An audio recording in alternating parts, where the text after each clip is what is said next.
It's interesting. I want to move to your shout now, which is where you, our wonderful viewers, send in emails and messages to me, and I want to look at some of them. And I want to start with Paul Cardin, who wrote in, having made an interesting discovery.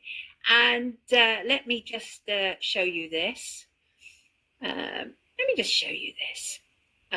I can find it.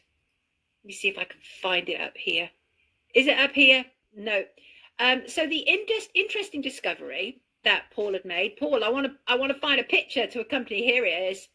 This is a man I know fairly well, not on a personal level, but his name is Clarence Mitchell, and he was for many years the spokesperson for the McCanns.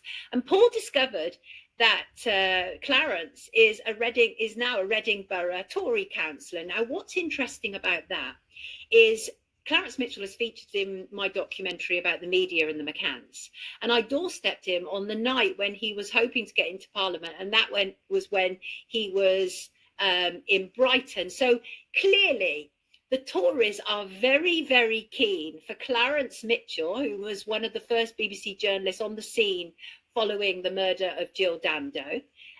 Clearly, the Tories are very, very keen to get Clarence Mitchell in Parliament by hook or by crook. And I thought that was very interesting. Thank you, Paul, for sending in that information.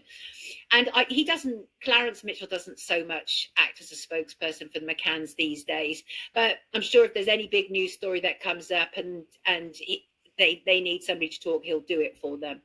And I just think that Clarence Mitchell is an interesting character. He was not only started off, well, he was in journalism, but he was also part of Labour's media monitoring unit when Tony Blair was in power. And Clarence, by his own admission, his job was not only to get certain things in the press, but to keep certain things out.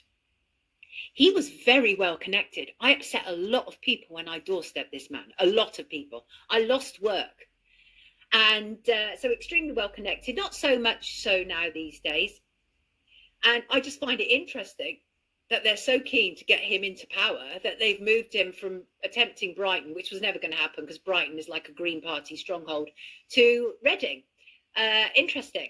So the fact that he's now a Reading Borough councillor, that suggests to me that it's only a matter of time, of course, that they're going to find an area for him to go up into a general election. I wouldn't be at all surprised.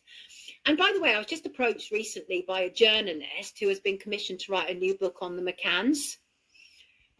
And would I be involved? No. The answer is no. My sense is it's not going to be anything new. It's a rehash of the story. I just don't want to be involved with any of this kind of stuff. I really don't. I'm so